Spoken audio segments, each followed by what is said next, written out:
사사기 8장 1절에서 3절 말씀 우리 다 같이 함께 읽겠습니다. 에브라임 사람들이 기드온에게 이르되 내가 미디안과 싸우러 갈 때에 우리를 부르지 아니하였으니 우리를 이같이 대접함은 어찌 됨이냐 하고 그와 크게 다투는지라. 기드온이 그들에게 이르되 내가 이제 행한 일이 너희가 한 것에 비교되겠느냐. 에브라임의 끝물 포도가 아비에셀의 만물 포도보다 낫지 아니하냐. 하나님이 미디안의 방백 오렙과 스앱을 너희 손에 넘겨주셨으니 내가 한 일이 어찌 능히 너희가 한 것에 비교되겠느냐 하니라.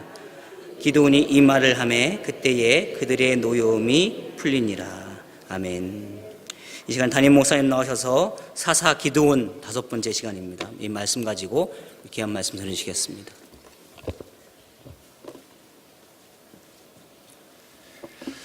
네, 2015년 처음 수요 예배입니다. 우리 옆에 계신 분하고 인사하겠습니다. 제가 곁에서 행복하게 해드리겠습니다 하고 인사하겠습니다.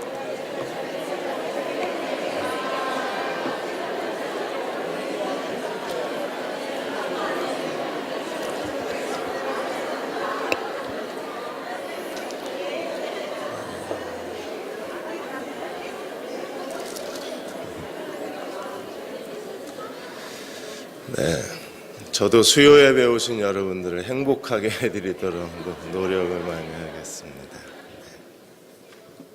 말씀으로 행복하게 해드릴게요. 자, 오늘 기드온 5번째 말씀을 같이 나누겠습니다. 한국의 양대 항공회사가 아시아나하고 대한항공입니다. 아시아나 대한항공이 그룹 시무식을 이번에 했는데 엇갈린 분위기였어요. 아시아나는 매년 금호아시아나 계열회사하고 올해도 한 350명 그 박 회장님이 2시간 30분 등산을 하고 그리고 대형 식당에 모여서 아시아나 항공 여직원들 세배만 받습니다. 이 회장님은 남자는 안 받고 여직원 이번에 다시 120명 세배를 받고 이제 10만 원씩 세뱃돈을 주면서 화기애애한 분위기였는데 대한항공은 어제 여러분 뉴스 보신 것처럼 조양호 회장이 시무식에서 직원들에게 미안하다고 사과하다가 그만 흐느껴 울고 그 연설도 제대로 못하고 대신 나와서 대독을 해야 했었습니다. 한쪽은 즐거운 분위기인데 한쪽은 너무나 침울한 분위기였었습니다. 사사 기드온을 통해서 하나님께서 우리에게 보여주시는 영성이 그리스도 중심의 영성입니다. 나는 죽고 그리스도는 살고 자기 중심적 사람과 하나님 중심적 사람을 우리에게 비교해 주고 있었습니다.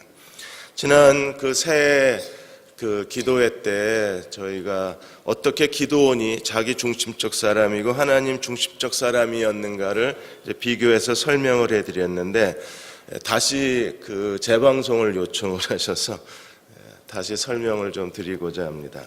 하나님 중심적 사람은 어떤 특성을 갖고 있습니까? 그들은 삶의 모든 초점이 하나님께 있는 사람입니다. 그리고 그들은 하나님과 하나님의 능력, 하나님의 지혜로 채워주심을 의지하고 하나님을 의존하고 모든 일을 행하는 사람들입니다.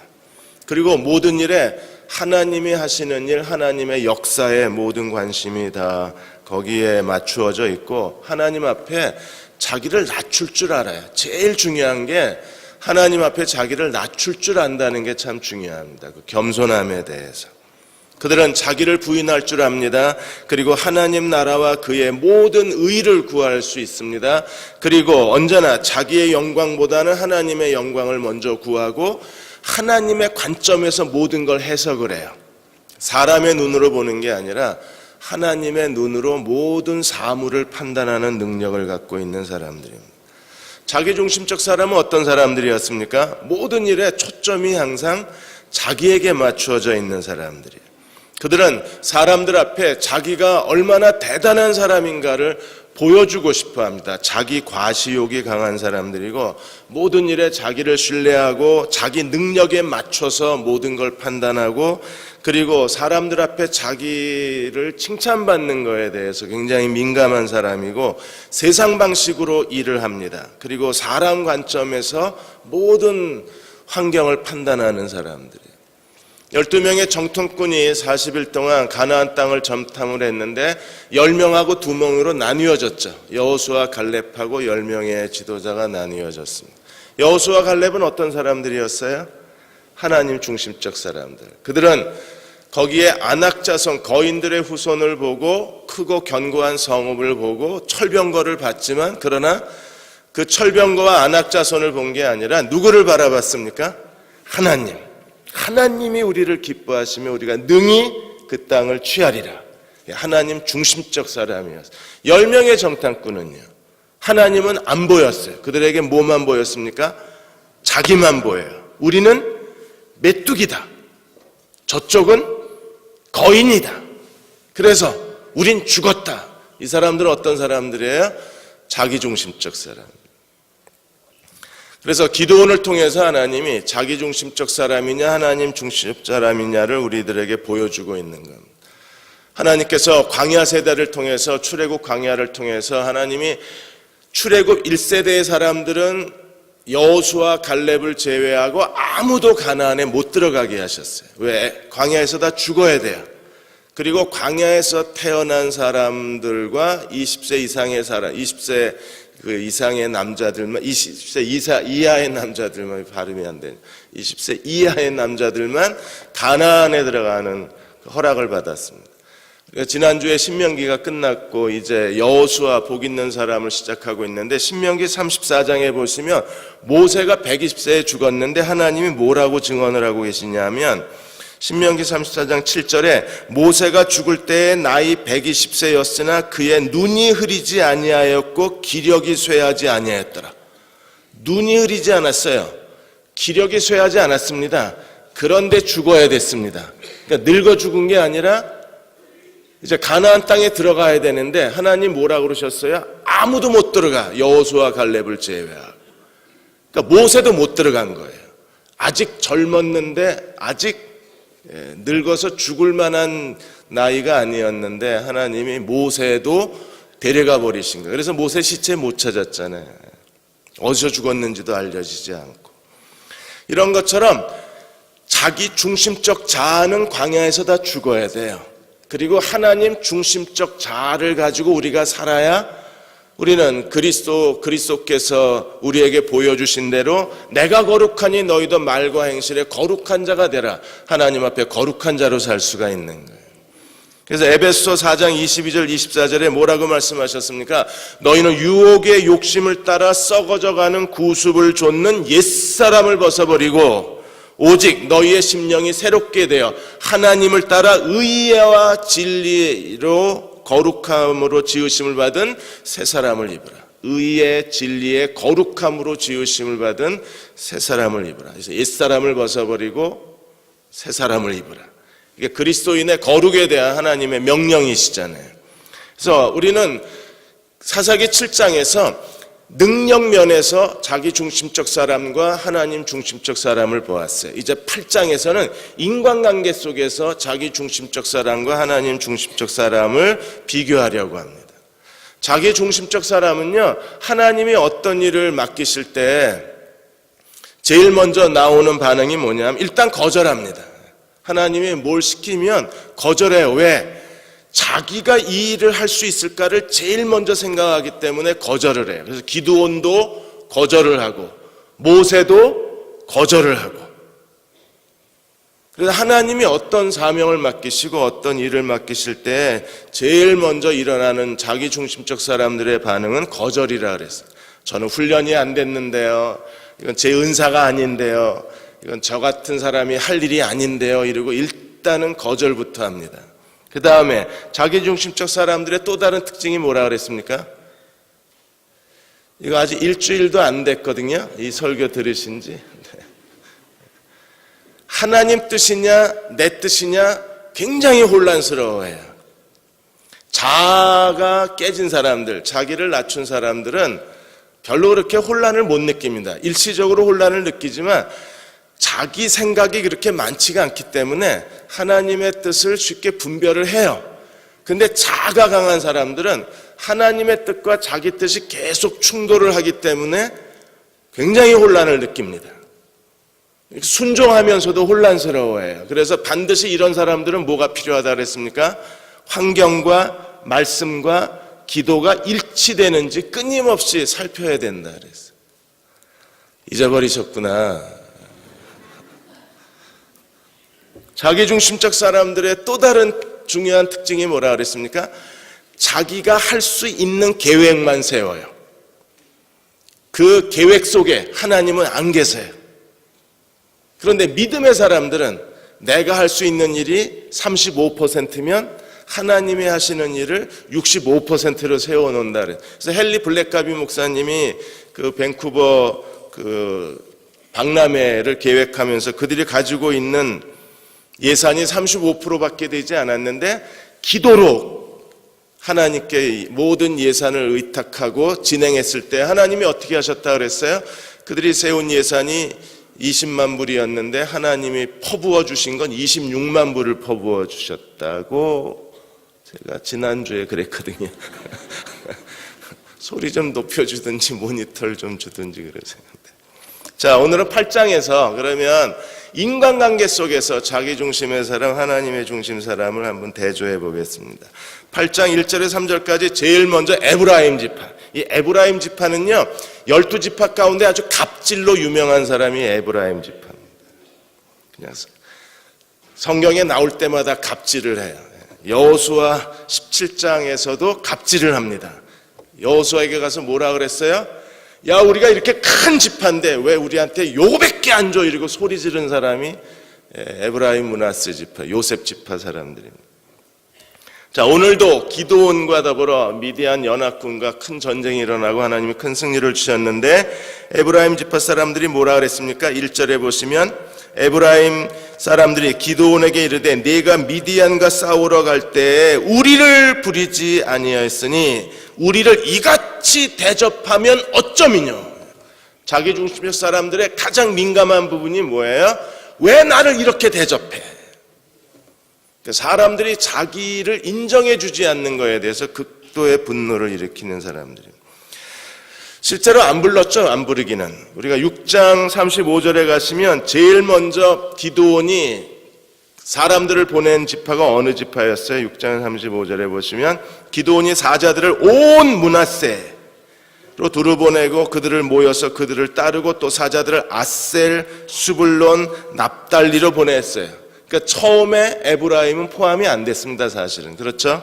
나중에 포함이 됩니다. 7장으로 가시면 7장 23절 24절에 가시면 그때서야 이제 기드온이 에브라임 지파 사람을 불러요.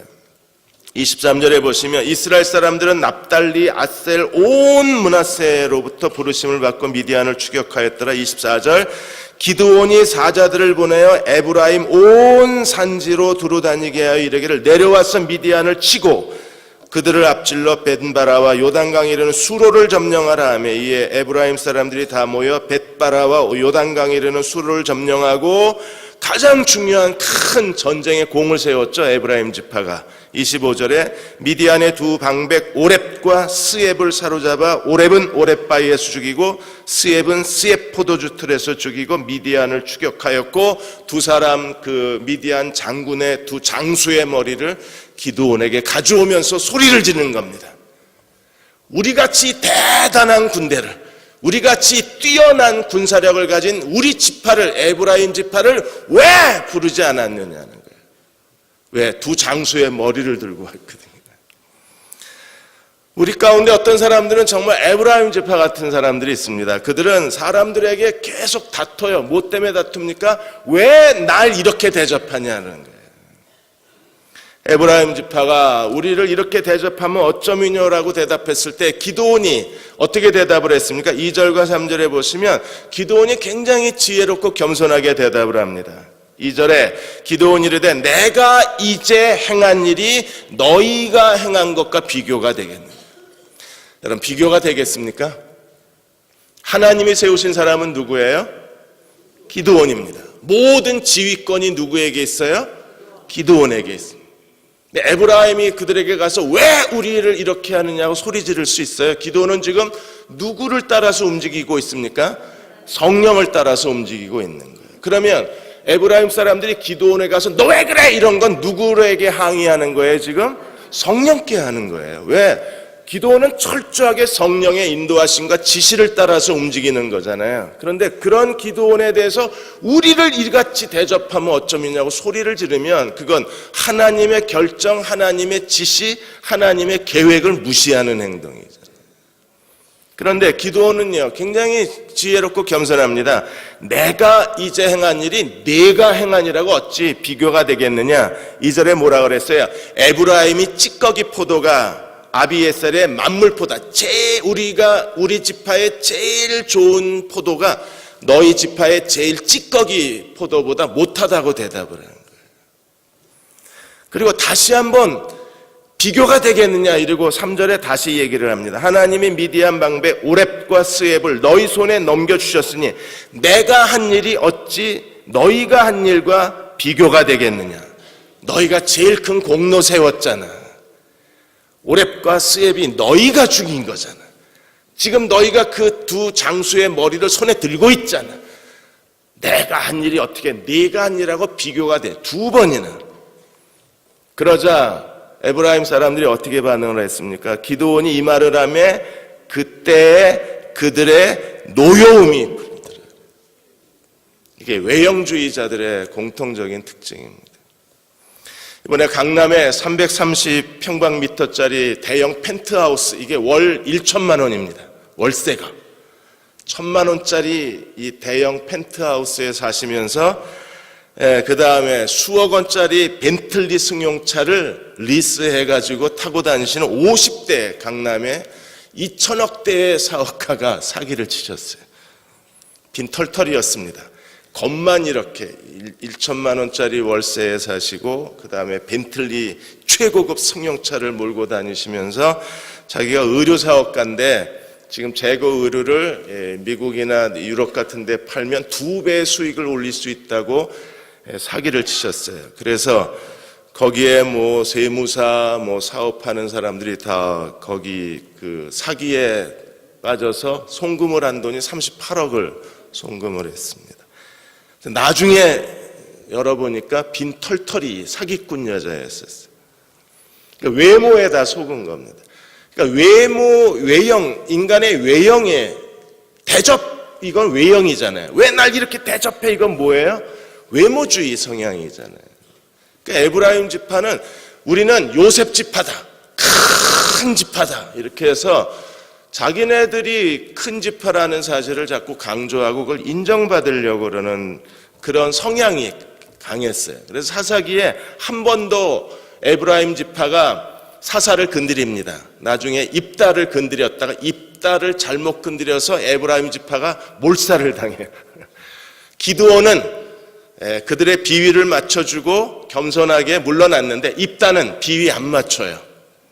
입다는 그 불평한 사람들을 제거하고 갑니다. 하나님의 심판을 진행을 해요. 우리가 하나님 앞에서 하나님 중심적 사람하고 자기 중심적 사람들의 성향을 여기서 볼 수가 있는 거예요. 에브라임 지파 사람들은 그럼 어느 쪽에 속할까요? 자기 중심적 사람들. 그래서 빌립보 2장 3절에 아무 일에든지 다툼이나 허영으로 하지 말고 오직 겸손한 마음으로 각각 자기보다 남을 낮게 여기고, 내가 최고야 라는 건 자기 중심이고 나보다 네가 더 나아, 남을 자기보다 낮게 여기는 마음은 하나님 중심의 마음이에요.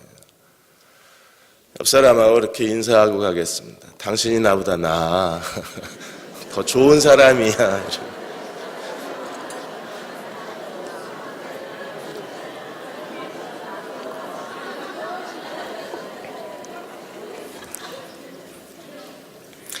내가 그동안 창피해서 말은 못했는데 당신이 훨 나아 나보다. 커피 전문점 엔젤리너스가 재미있는 이벤트를 이번에 벌였습니다. 오늘이에요. 매달 첫 번째 수요일, 오늘 엔젤리너스에 꼭 가세요. 거기에 가셔서 누구죠? 바리스타 명찰을 보시고 그 사람 이름을 부르면서 안녕하세요, 경호씨, 맛있는 아메리카노 한 잔 주세요 하면 정중하게 주문하면 50% 깎아준대요. 그런데 아메리카노 한 잔 주세요 그러면 20% 할인, 아메리카노 무뚝뚝하고 반말로 이러면 50% 돈을 더 받는데 오늘은 왜 그래요? 너무 사람들이 무례한 거예요. 바리스타라고 그래서, 직원이라고 그래서 함부로 대하니까 고객과 바리스타가 좀 서로 존중하고 배려했으면 좋겠다, 그런 문화를 만들기 위해서 이런 할증 행사를, 할인 할증 행사를 시작을 했답니다. 또 교회 안에서 나보다는 네가 나은 거예요, 여러분, 이 마음만 잃어버리지 않으면 언제나 그 사람이 나보다 더 나아요.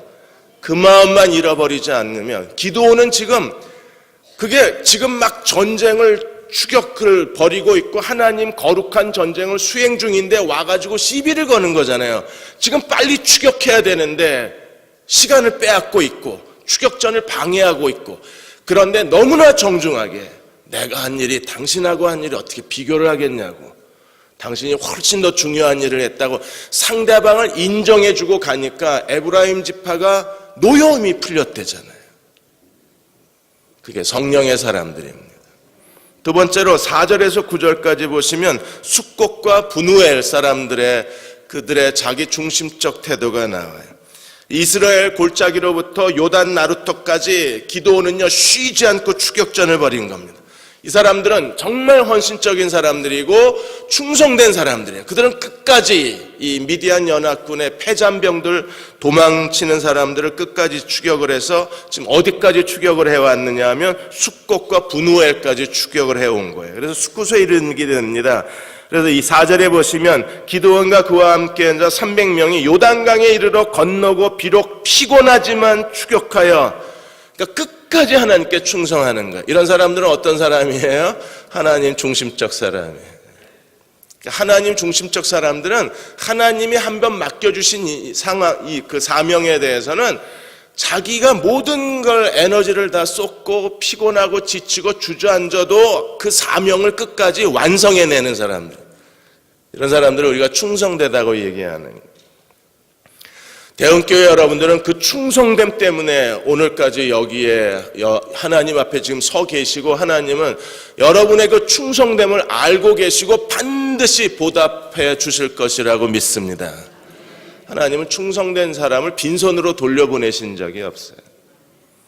그래서 숫곳에 이르렀을 때 기드온이 6절에 보시면 5절에 보시면 숫곳 사람들에게 이르되 나를 따르는 백성이 피곤하니 청하건대 그들에게 떡덩이를 주라.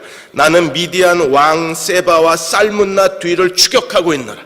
지금 미디안과의 전쟁을 통해서 세바와 살문나를 내가 추격하고 있는데 우리가 너무 피곤하고 지금 배가 고프니까 떡덩이를 주라고 숫곳 사람들에게 요청을 했어요. 숫곳이라는 이름의 뜻은 오두막이라는 뜻입니다. 그런데 숫곳의 지도자들이 뭐라고 대답을 합니까? 6절에 숫곳 방백들이 이르되 세바와 살문나 손이 지금 내 손에 있다는 거냐? 어찌 우리가 네 군대에게 떡을 주겠느냐 하는지라. 무슨 말입니까? 야, 네가 이 세바와 살문나를 추격한다 그래서 네가 이긴다는 보장이 어디냐? 만일에 너희에게 떡을 줬다가 니들이 지면 우리는 미디안에게 보복을 당한다는 거예요. 그러므로 줄 수가 없다는 겁니다. 지금 숫곳 사람들은 하나님이 하시는 전쟁이라는 인식이 전혀 없어요. 그들은 지금 무슨 일이 일어나고 있는지 전혀 모릅니다. 알아야 되는데 모르는 척하는 건지 영적 분별력이 전혀 없는 거예요. 그래서 영적 눈을 떠야 된다고 하는 겁니다. 저희가 지난 새해 기도회 때 그 하나님을 경험하는 삶을 통해서 가장 강조한 메시지가 무엇이었습니까? 하나님의 뜻은 찾는 게 아니라 계시되는 거기 때문에 영적 눈이 떠져야 된다 그랬잖아요. 일주일이 아직 안 됐거든요. 영적 눈이 떠져야 되는데 지금 숫곳 사람들은 영적 눈을 뜨지 못한 거예요. 지금 이건 여호와의 전쟁입니다. 하나님이 사사를 세우셔서 여호와께서 이 전쟁을 싸우고 계신 거예요. 그러므로 세바와 살문나를 추격하고 있고 반드시 세바와 살문나는 여호와의 손에 의해서 제거가 될 것입니다. 그게 이 여호와의 전쟁에 대한 믿음이어야 되는데 지금 숫곳 사람들은 네 손에 있어? 네가 이길 수 있어? 야, 우리는 네가 이길 거라고 믿지를 못한다는 겁니다. 여러분, 지금 기드온이 세바와 살문나 미디안 두 왕을 이길 수 없다고 말하는 건 지금 누구를 모욕하고 있는 거예요? 하나님을 모욕하고. 위클리프가 이런 말을 했습니다. 숫곳 사람들은 이기적이고 자기중심적이고 기회주의적인 사람이라 그랬어요. 하나님은 기회주의적인 사람을 싫어하신다 그랬어요. 근데 지금 이 사람은, 이 숫곳 사람들은 철저하게 기회주의인 거예요. 그리고 인간적인 거예요. 사람의 눈으로 딱 쳐다보고 너 못 이겨. 넌 패배자야. 넌 분명히 이 전쟁에서 져. 근데 왜 우리가 너한테 먹을 걸 주냐? 이렇게 팔짱을 끼고 비웃고 있는 거예요. 나중에 기드온이 이들의 행동에 대해서 뭐라고 얘기합니까? 15절에 보시면 기드온이 숫곳 사람들에게 이르러 너희가 전에 나를 뭐 했어요? 희롱을 했어요. 영적 눈이 감긴 겁니다.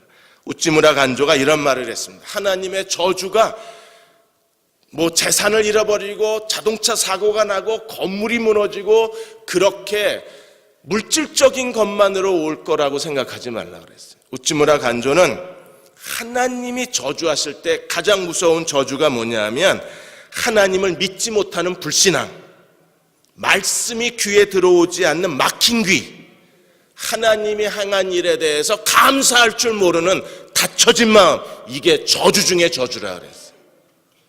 믿음을 가지려도 믿음이 안 가져져요. 아무리 설교를 들으려고 해도 귀가 안 열려요. 그리고 아무리 하나님이 하신 일에 감사하려고 해도 매사가 원망과 불평이면 이거 이미 저주받은 마음이라. 이게 진짜 무서운 저주 같아요. 저도 생각할 때 차라리 뭐 팔다리 부러지는 건 병원 가서 고칠 수 있는데 이게 마음이 불신앙이 되고 귀가 막힌 건 이거 어디 가서 치료가 안 되잖아요. 하나님께로 돌아가기 전에는 치유가 안 되는 거니까 지금 숫곳 사람들이 완전히 귀가 막힌 거예요. 그리고 눈이 감겼어요. 그러니까 기드온에 대해서 이렇게 빈정거리고 거의 희롱 수준이에요. 기드온이 희롱했다고 그랬잖아요. 네가 날 희롱했다. 기드온을 희롱한 건 누굴 희롱한 거예요? 하나님을 희롱한 거예요. 그러니까 반드시 그거에 대한 보응이 있는 거예요. 그래서 기드온이 뭐라 그랬습니까? 7절에 기드온이 이르되 그러면 여호와께서 세바와 살문나를 내 손에 넘겨주신 후에, 기드온은 하나님이 이 전쟁을 승리로 이끄실 거라고 확신을 하고 있는 거예요. 반드시 나는 승리하리라.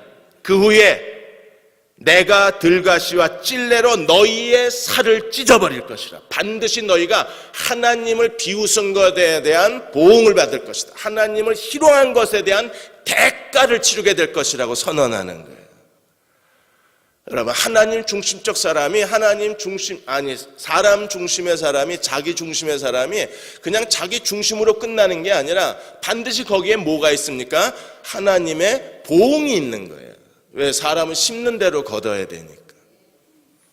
8절에 가시면 분이엘의 또 다른 이름이 분우엘인데, 분우엘로 올라갔을 때 분우엘 사람도 숫곳 사람하고 똑같이 대답을 하는 거예요. 그러자 9절에 분우엘 사람들에게 뭐라 그랬어요? 내가 평안히 돌아올 때 반드시 이 망대를 헐어버리겠다. 망대가 헐어버린다는 것은요, 그 도시가 사라진다는 건, 성읍이 파멸에 이른다는 거예요.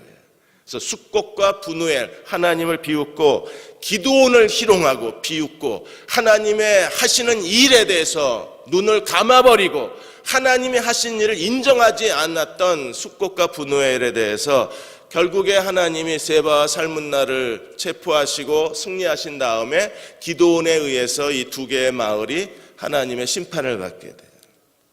그래서 10절 12절에 보시면 세바와 살문나가 갑골에서 잡혀요. 그리고 13절에 요아스의 아들 기드온이 헤레비탈 전쟁에서 돌아오다가 제일 먼저 숫곳부터 처리를 합니다. 숫곳에 한 소년을 만나서 고문하고 신문을 해서 거기에 지도자와 장로 77명의 명단을 확보해요. 명단 확보하고 명단에 의해서 처형을 하는 것. 그래서 15절에 아까 읽은 것처럼 숫곳 사람들에게 이르되 너희가 전에 나를 희롱하여 이르기를 세바와 살문나의 손이 지금 내 손에 있다는 거냐?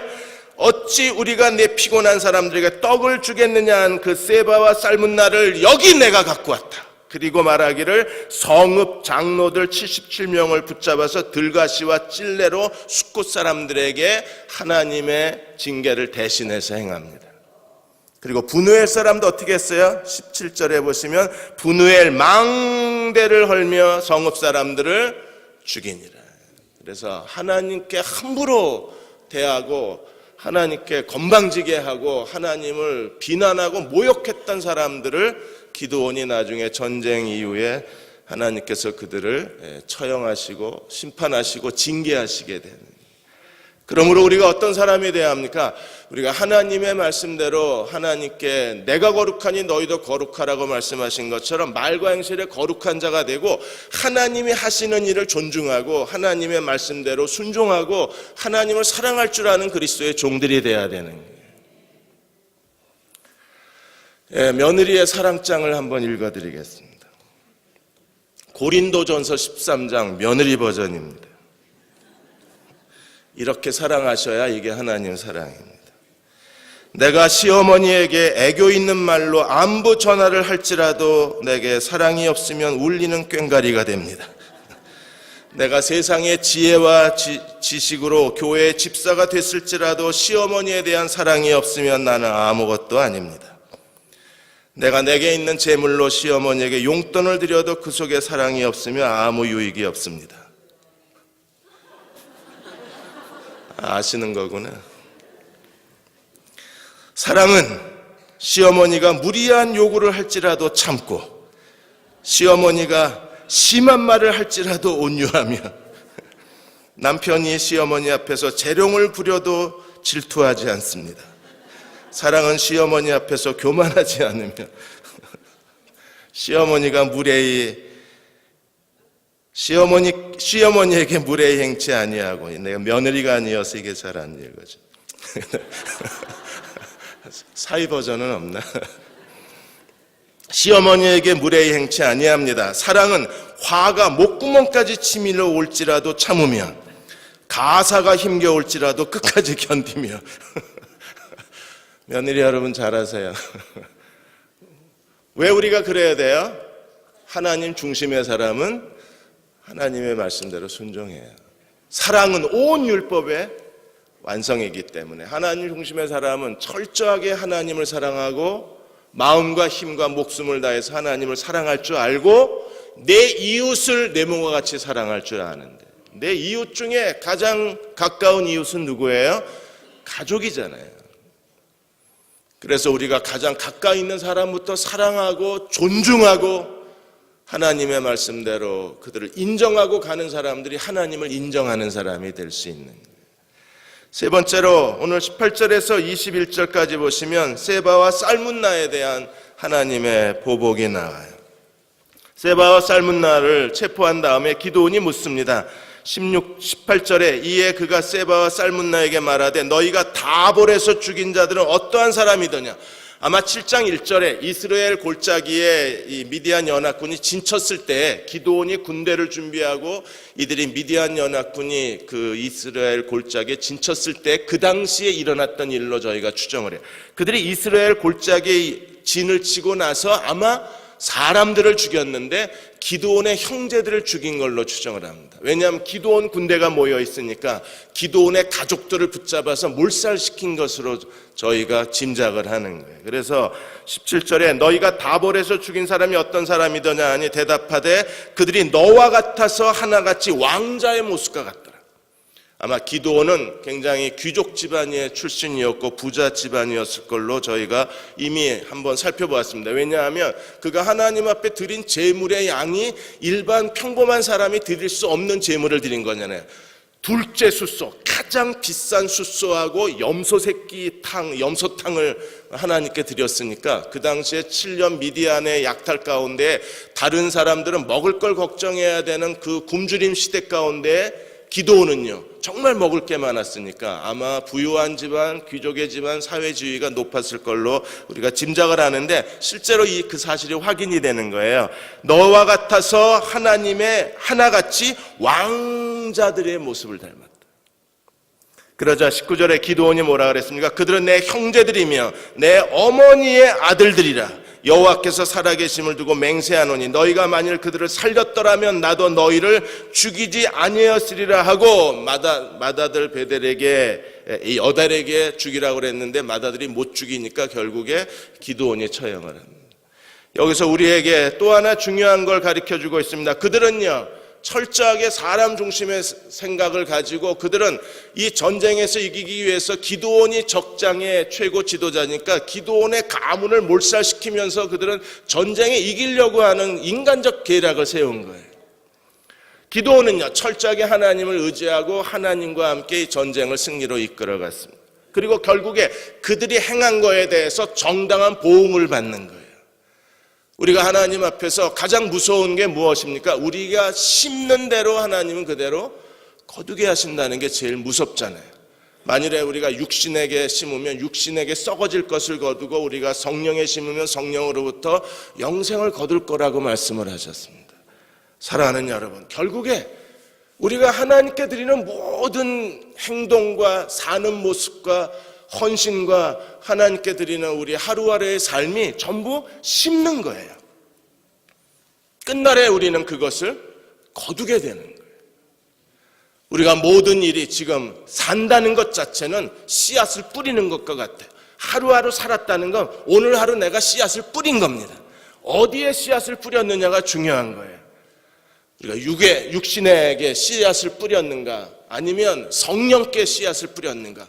어느 날 우리 인생의 어느 날 이게 다 자라나서 꽃이 피고 열매를 거두고 우리는 그 열매에 만족할 수밖에 없는 거잖아요. 밤모섬에서 온 편지라는 책을 앤 그레이엄 로츠 여사가 쓰셨는데 그 책에 그 남아프리카의 모펫 선교사의 이야기가 나와요. 이 모펫 선교사님이 언제 헌신을 했느냐면 스코틀랜드 한 작은 교회에서 헌신을 하셨어요.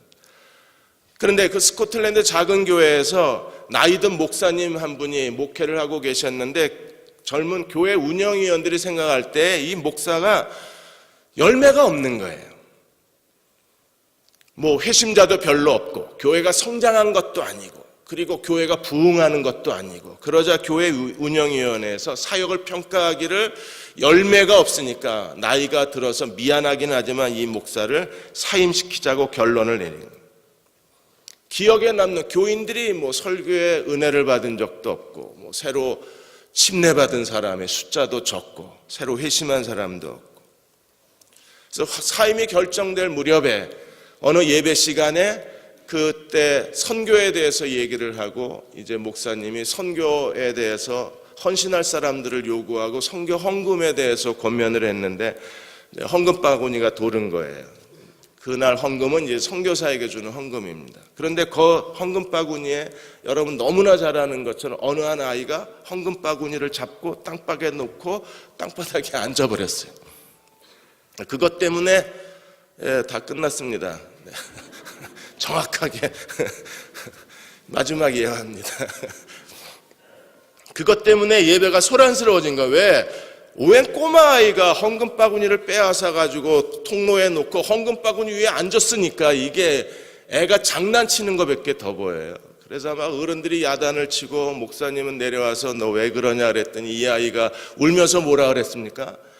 하나님의 선교에 뭘 드리고 싶은데 드릴 게 없어서 절을 드렸어요.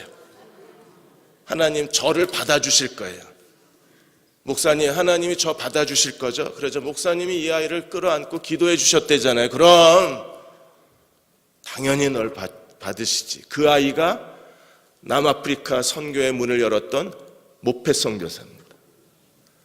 사람들이 볼 때 이 목사님은요 열매가 하나도 없는 목사예요. 무능한 목사입니다. 그런 목사와 더불어 신앙생활하는 걸 교인들이 부끄러워했습니다. 그런데 그 목사님에 의해서 헌신된 이 꼬마 소년아이 하나가 선교에 거대한 문을 열어놓은 거예요. 그 모펫 선교사를 통해서 수십만의 영혼이 하나님께로 돌아오고 절망의 땅, 버림받은 땅, 저주받은 땅 아프리카에 복음의 불씨가 살아나기 시작했습니다. 여러분, 이 목사님 무능한 목사인가요? 열매가 없습니까? 사람의 관점에서 보면 무능한 목사일지 몰라도 하나님 중심의 하나님의 눈으로 보면 이 목사님보다 더 많은 열매를 거두신 분은 없어요. 이 목사님이 그 아이를 데리고 매일 성경 공부 같이 하고 아이를 격려해 주고 아이를 위해서 매일 기도해 주시고, 누가 열매를 더 많이 맺었느냐는 결국 천국 가야 아는 문제지 우리가 지금 사람의 눈으로 평가할 수는 없는 거예요. 그럼에도 불구하고 우리가 힘써야 될 일이 무엇입니까? 자기 중심적 삶을 사는 게 아니라 하나님 중심적 삶을 하나님께 드려야 돼요. 왜요? 반드시 우리가 심는 대로 거두기 때문에. 나중에 여러분의 생애 가운데 여러분이 못 거두면 하나님이 언제 거두게 하실까요? 여러분의 자녀 시대에 거두게 하시는 거예요. 그래서 하나님께 여러분들이 성령에 심어서 영생에 이르는 많은 열매를 거두시는 가정이 될 때 하나님께서 여러분의 가정으로 인하여 영광을 받으시고 여러분 하나님을 기쁘시게 한 자라고 칭찬을 받게 되시는 거예요. 기드온이 어떻게 하나님 중심적 삶을 살게 되었습니까?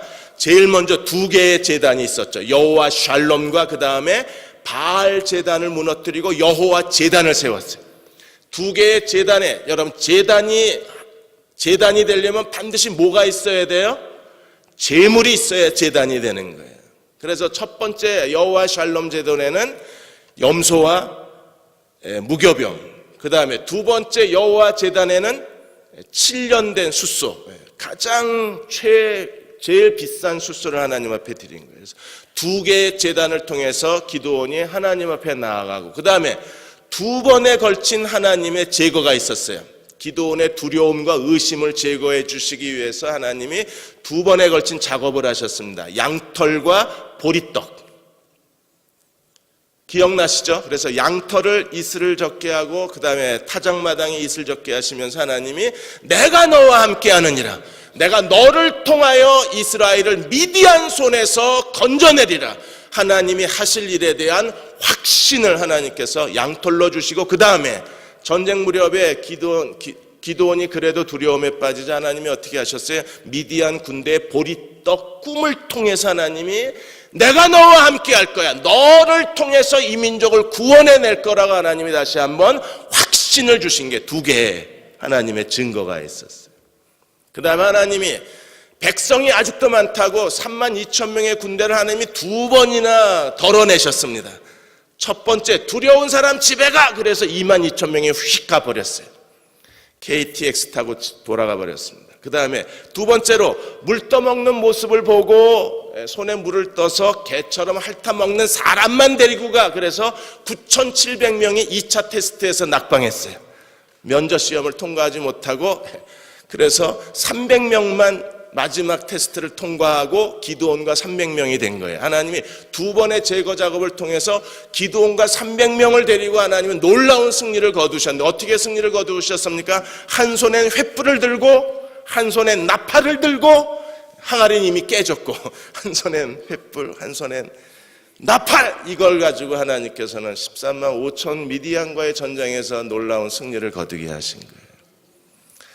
2015년 한 해 동안에 여러분도 한 손에 횃불 한 손에 나팔을 들고 어디를 가나 하나님께서 승리케 하시는, 하나님의 승리를 삶에서 경험하시는 이 시대의 기드온이 되시기를 주의 이름으로 축원합니다. 도와주옵소서. 내 근심 모두 맡아주옵소서. 예수님이 나의 능력이 되어주시고 예수님이 친히 날 구원하여 주시고 내 모든 짐을 대신 맡아주셔서 하나님, 내가 주님과 함께 믿음으로 동행하는 주의 백성 되게 하여 주옵소서.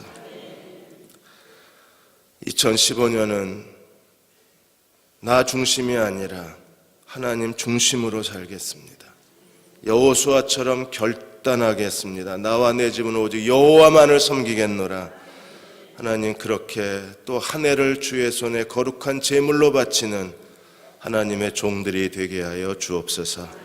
지금은 우리를 죄에서 구원하신 우리 주 예수 그리스도의 은혜와 하나님 아버지의 그 크신 사랑하심과 성령의 도우신 은혜가 오늘 함께 수요 예배 드리고 돌아가는 모든 교우와 가정과 자녀들 위에, 마음에 계획한 모든 일들과 소망과 기도 위에, 그리고 이 민족과 이 땅의 모든 교회 위에 지금부터 영원히 함께 하시기를 간절히 축원하옵나이다.